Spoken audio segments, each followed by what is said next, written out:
دوستو، اس ویڈیو میں ہم آپ کو جنگلی گائے کے بارے میں دلچسپ معلومات فراہم کریں گے۔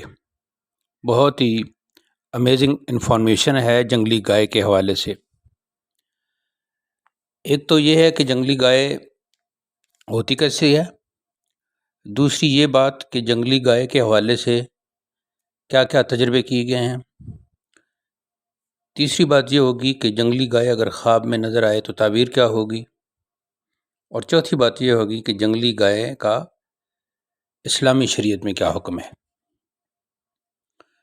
تو چلیے شروع کرتے ہیں۔ جنگلی گائے کا سینگ بہت بڑا ہوتا ہے اور اس کی کئی شاخیں ہوتی ہیں۔ ہر سال اس کے سینگ پر ایک نئی شاخ نکل آتی ہے۔ اس کے یہ سینگ بڑے سخت ہوتے ہیں، ان سے یہ اپنی اور اپنی اولاد کی حفاظت کرتی ہے اور کتوں، درندوں وغیرہ کو ان کے ساتھ روکتی ہے۔ جنگلی گائے گانے سننے کی بھی بڑی مشتاق ہوتی ہے۔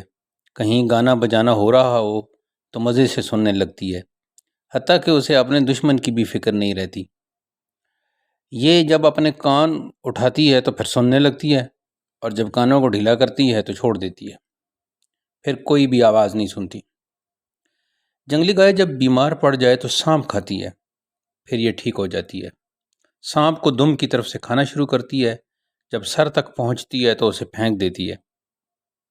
سانپ کو جب بھی جنگلی گائے کا پتہ چل جائے تو وہ فوراً بل میں گھس جاتا ہے، اور یہ گائے اس کے بل پر پہنچ کر اپنا منہ بل پر رکھ کر اپنے سانس کے زور سے اسے باہر کھینچ لاتی ہے اور پھر اسے مار ڈالتی ہے۔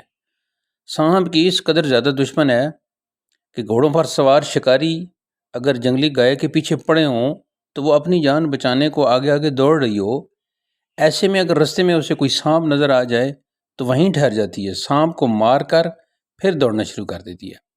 گویا اپنی جان بچانے سے زیادہ عزیز اسے سانپ کا مارنا ہے۔ دوستو، جنگلی گائے کے حوالے سے کچھ تجربے کیے گئے ہیں، ہم آپ کو بتاتے ہیں۔ اس کا مغز فالج کے مریض کے لیے مفید ہے۔ اس کے سینگ کا ٹکڑا پاس رکھنے سے درندے قریب نہیں آتے۔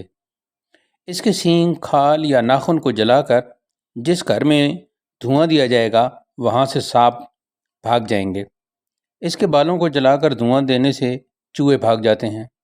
اس کا سینگ جلا کر کھانے میں ملا کر چوتھے کے بخار والے کو اگر کھلایا جائے تو اس کا بخار اتر جاتا ہے۔